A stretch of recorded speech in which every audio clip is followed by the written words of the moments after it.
Assalamualaikum warahmatullahi wabarakatuh. Hai semuanya, perkenalkan nama saya Suci Wulandari. Pada kesempatan kali ini kita akan mempelajari tentang virtual machine. Nah, pertama-tama kita harus tahu dulu apa itu virtual machine.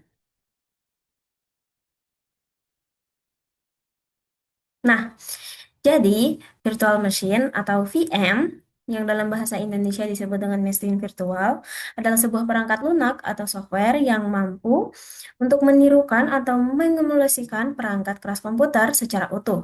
Dengan menggunakan VM, kita dapat menjalankan sistem operasi dan aplikasi seolah-olah berada di dalam komputer fisik yang sesungguhnya. Padahal sebenarnya semua itu berjalan di dalam komputer utama atau host machine. Nah, misalnya nih, teman-teman memiliki laptop Windows 11. Nah, tetapi ingin belajar menggunakan sistem operasi seperti Linux dan juga Ubuntu. Nah, daripada melakukan dual boot atau menghapus sistem utama, teman-teman cukup menginstal aplikasi virtual machine, lalu menjalankan Ubuntu di dalamnya. Nah, proses ini sangat aman, fleksibel, dan tidak akan mengganggu sistem operasi utama. Nah, kemudian bagaimana sih cara kerja dari virtual machine ini? Nah, sebuah VM akan berjalan di atas lapisan yang disebut hypervisor, yaitu program yang mengatur alokasi sumber daya seperti CPU, RAM, storage, dan perangkat jaringan dari komputer utama ke dalam mesin virtual. Nah, di sini ada dua jenis hypervisor. Yang tipe pertama yaitu bare metal. Bare metal ini langsung berjalan di atas hardware, contohnya seperti VMware ASXi. Nah, tipe yang kedua adalah hosted. Nah, hosted ini berjalan di dalam sistem operasi, contohnya seperti VirtualBox atau VMware Player. Nah, hypervisor memungkinkan satu komputer fisik memiliki beberapa mesin virtual, masing-masing dengan sistem operasi berbeda dan aplikasi sendiri-sendiri. Semuanya berjalan secara terpisah. Berikutnya, apa sih manfaat daripada menggunakan virtual machine ini? Nah, kita mempunyai 4 manfaat dari menggunakan virtual machine. Yang pertama adalah belajar sistem operasi. Nah, mahasiswa itu atau mahasiswa profesional bisa belajar Linux, Windows Server, BSD, dan lain-lain tanpa mengubah sistem utama. Kemudian yang kedua adalah pengujian aplikasi. Di sini, developer bisa mencoba program baru di VM tanpa risiko merusak OS utama. Dan yang ketiga adalah keamanan.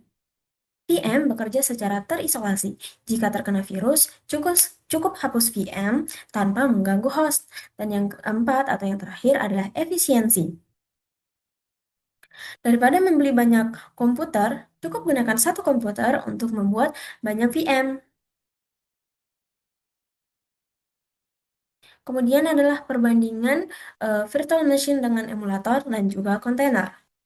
Nah, jadi di sini teman-teman bisa lihat ada virtual machine, emulator, dan juga kontainer. Nah, perbedaan dari mereka ini, di mana virtual machine ini akan menjalankan OS itu secara lengkap dengan kernel dan sumber dayanya sendiri. Ini cocok untuk menjalankan sistem penuh. Kemudian untuk emulator, nah si emulator ini akan menirukan perangkat keras tertentu. Biasanya digunakan untuk menjalankan sistem yang berbeda arsitektur, misalnya Android emulator. Kemudian ada yang disebut dengan kontainer, misalnya tuh seperti Docker. Nah, ini lebih ringan dari VM, hanya menjalankan aplikasi dan dependensinya di atas kernel host OS. Nah, ini tuh cocok untuk deployment aplikasi modern. Kemudian, kapan sih kita harus menggunakan virtual machine ini? Nah, kita bisa menggunakan virtual machine dalam 5 kondisi. Yang pertama adalah saat ingin mencoba sistem operasi baru. Yang kedua adalah saat kita ingin menguji perangkat lunak beresiko. Yang ketiga, ketika kita ingin belajar administrasi sistem.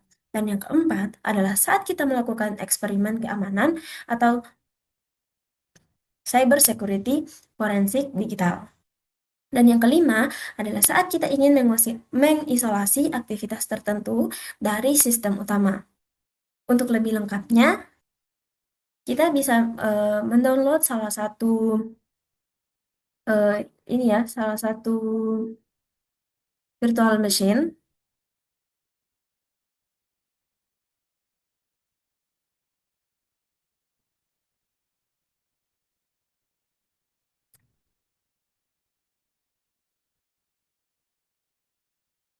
Nah, baik teman-teman, untuk lebih memudahkan kita memahami apa itu virtual machine, di sini kita akan mencoba mendownload salah satu virtual machine yaitu VMware Workstation Pro.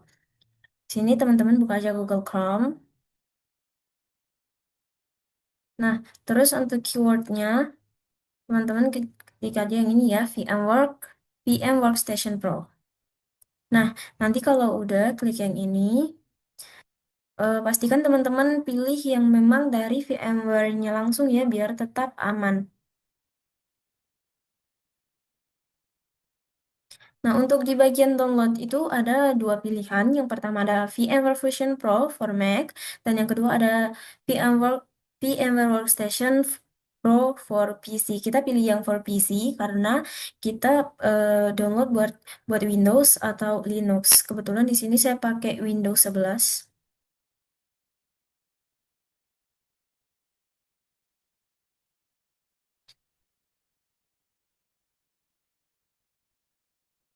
Oh iya, di sini kan pakai Broadcom ya.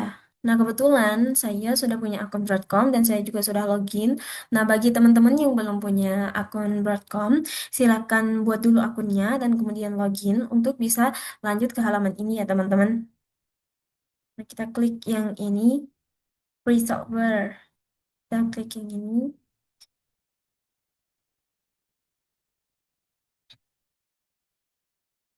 Nah, terus kalau kita gulir paling bawah, nih ada yang ini ya, VMware Workstation Pro. Teman-teman klik aja yang ini langsung. Oke.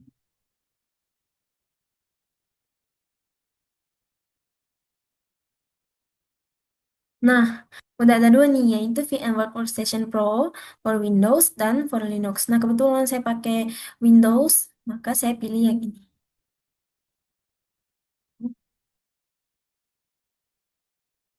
Saya pilih yang ini ya teman-teman, 17.6.2. Oke.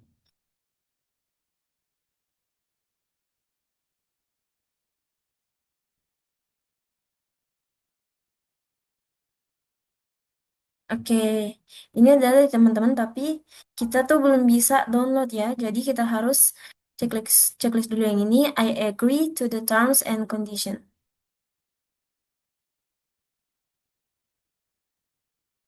Oke, kita harus klik yang ini dulu ya teman-teman. I agree to the terms and condition. Kemudian baru kita bisa download. Untuk yang ini kita klik yes.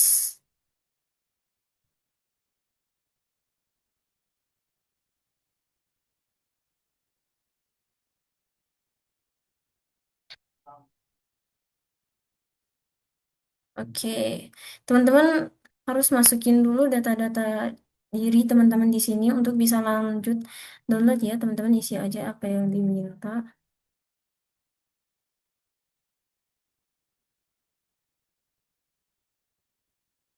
Teman-teman langsung isi aja untuk yang bagian yang ini. Kemudian langsung submit.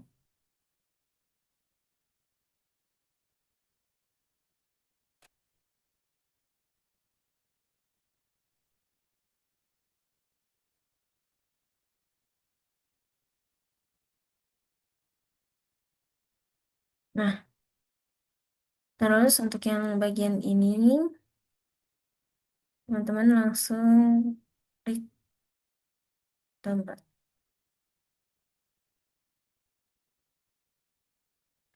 Nah, di sini kita udah bisa download ya teman-teman ya. Nah, di sini bakal lama banget. 448 mega ya teman-teman.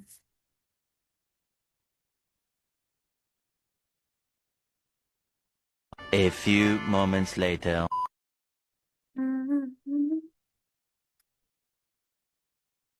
Nah, selesai.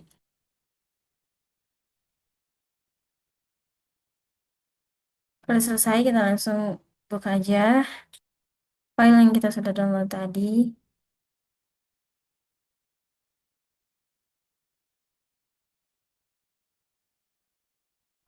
Nah, ini kalau udah gini kita klik dia.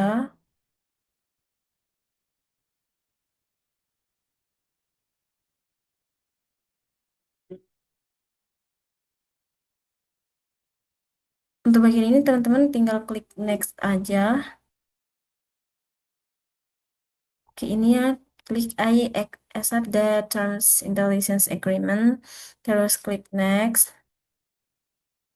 Terus ini untuk bagian penyimpanannya teman-teman kalau mau ganti juga boleh, tapi untuk di sini saya pakai yang default aja ya teman-teman. Kita langsung next aja. Em,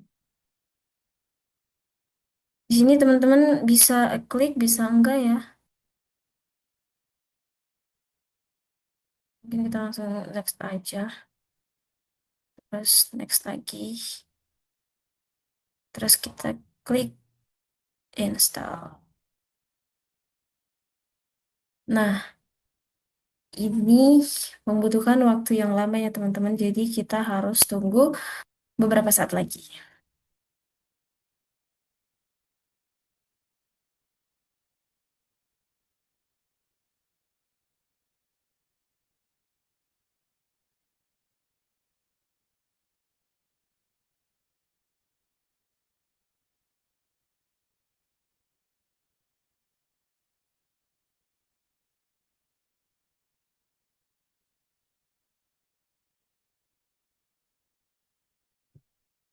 A few moments later.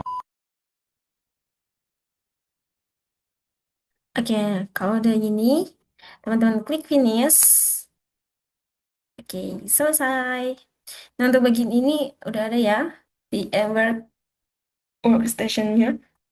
Kita langsung open. Kita lihat apakah udah berhasil atau belum. Nah, ternyata di sini udah bisa dipakai ya teman-teman. Oke, nah teman-teman di sini udah lihat ya ini udah bisa dipakai semuanya. Teman-teman, oke mungkin itu saja dari saya pada kesempatan ini. Terima kasih atas perhatiannya. Wassalamualaikum warahmatullahi wabarakatuh.